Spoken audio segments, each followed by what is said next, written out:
was house sitting for my grandma one weekend while she went to Florida with some of her church friends. I was sleeping in the guest bedroom next to her room. The guest bedroom always had 2 twin beds inside of it that my brother and I would sleep in when we had sleepovers at our house. I took the bed next to the window, but before getting into bed, I checked all the doors, making sure they were locked.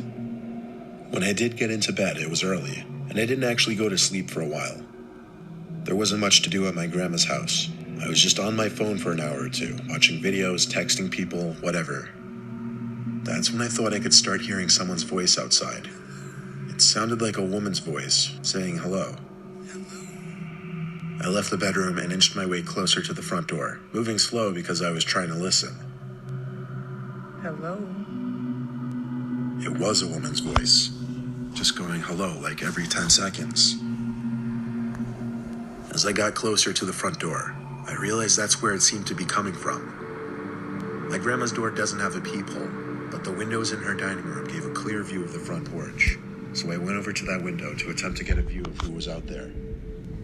I tried peeking my head in between the plastic blinds without making it obvious, but I guess I didn't do a good job of that, because when I looked, I did see a woman on my grandma's stoop, and she was looking right at me, as if she knew I was going to be looking through those blinds.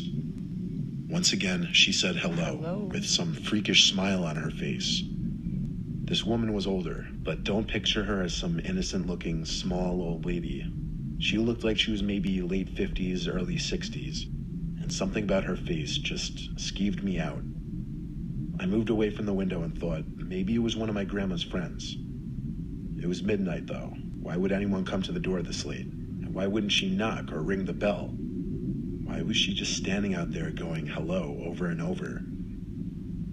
I was genuinely unsettled. I just went back to the guest bedroom and shut the door. Now with the door shut as opposed to before, I couldn't hear that woman anymore. Maybe it was that, or she just decided to leave. I started texting everyone about it, my sisters, my friends, telling them how bizarre it was. But a good amount of time passed in silence, and I was starting to calm down. My sisters were telling me to call Grandma, but there was a 0% chance she was awake, and she barely ever even checked her cell phone anyway. Just like that, something broke the silence. A banging at the window. Not a knocking or tapping, banging. I felt that fierce pain in my chest area as my body entered that fight or flight mode. Shortly after the banging stopped, I heard that familiar voice say hello.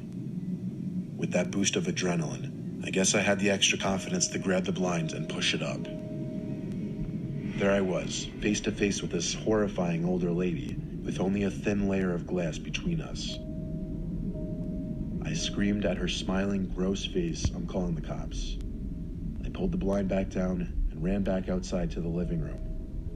I looked around the house, then ran upstairs to box myself into the upstairs guest bedroom. I didn't want to actually call the cops. I don't know why. I wanted to just wait it out. I crawled into the bed in the upstairs guest bedroom and tucked myself under the covers. A couple hours later, I was still awake, and I finally only then went back downstairs to look outside each window. That freaky old lady seemed to be gone. The next morning, I called my grandma and told her what happened. She started yelling into the phone, clearly panicking and distressed. She told me how a few days earlier, she was being watched in the grocery store by some woman about 10 years younger than her, who just kept smiling at her for no reason. I told her to calm down,